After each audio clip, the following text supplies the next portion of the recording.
Solange e Luciano não se viam há muitos anos, até que, assim, sem querer e sem planejarem, se encontraram em um shopping da cidade. Luciano disse alô e Solange respondeu com um sorriso aberto.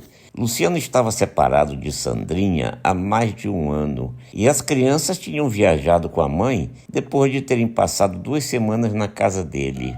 Luciano nem acreditou quando viu Solange. O que nela era mais bonito estava ainda melhor. Os cabelos sedosos, muito brilhantes, isto sem contar, é lógico, a silhueta impecável de quem se cuida o tempo todo.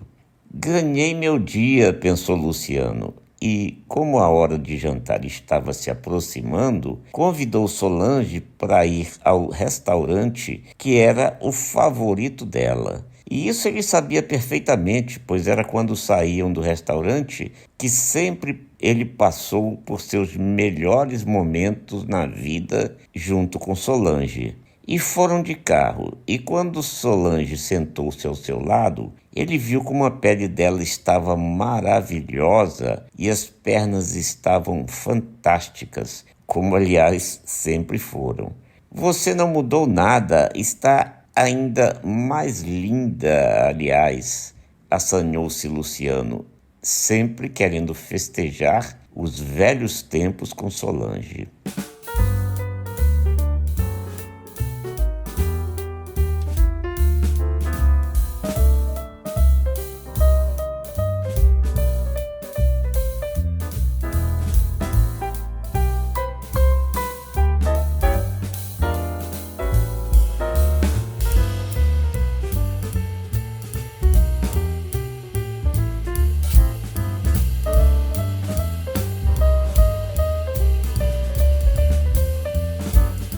O clima com Solange durante o jantar em seu restaurante favorito não poderia ser melhor. Luciano disse a ela que estava separado há mais de um ano de Sandrinha, que tinha viajado com as crianças depois de ficarem por 2 semanas na casa dele recentemente. O que houve? Perguntou Solange.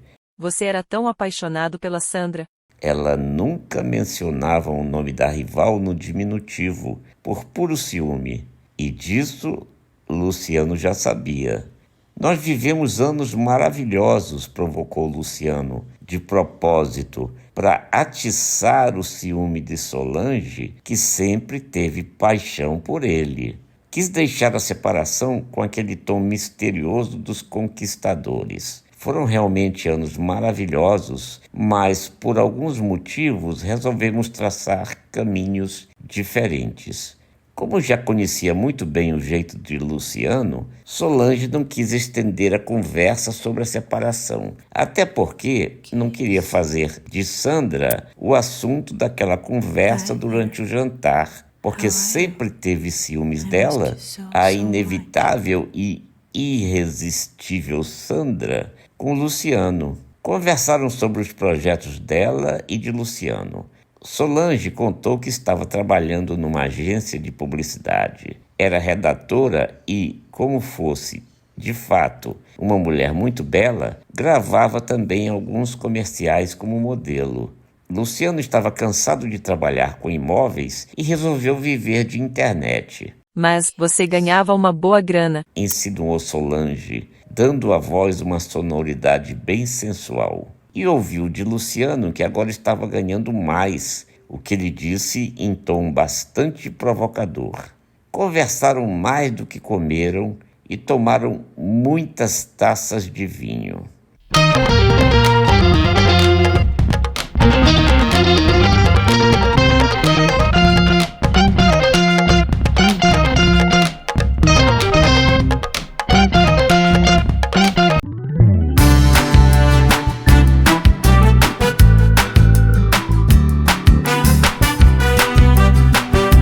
Consciente de suas responsabilidades, além do mais, ao lado de mulher tão bela, Luciano resolveu deixar o carro bem estacionado na rua, oferecendo uma grana para o vigia do restaurante tomar conta do carro e convidou Solange para irem de táxi juntos até a sua casa, prolongar a noite com mais taças de vinho que ele mesmo trouxera de recente viagem à França. Brindaram o primeiro tintim com um vinho especial que ele fizera questão de trazer de Borgonha. Percebeu que Solange ficava ainda mais irresistível depois de beber algumas taças de vinho, o que, aliás, não era novidade para ele. Ao sentar-se naqueles banquinhos altos do barzinho que Luciano fizera em sua luxuosa residência, Solange deixou as coxas lindas à mostra naquele vestido curto e provocante que ela vestira, aparentemente prevendo, não se sabe por qual mistério do destino, que encontraria o antigo namorado naquela noite em que resolveu ir até o shopping. A conversa se estendeu por instantes memoráveis, daqueles que todo homem gosta de viver ao lado de uma bela e sedutora jovem, até que Luciano percebeu que Solange mal se equilibrava naquele banquinho alto do barzinho da bela residência construída por ele em um dos seus momentos mais inspiradores durante seu comércio com imóveis.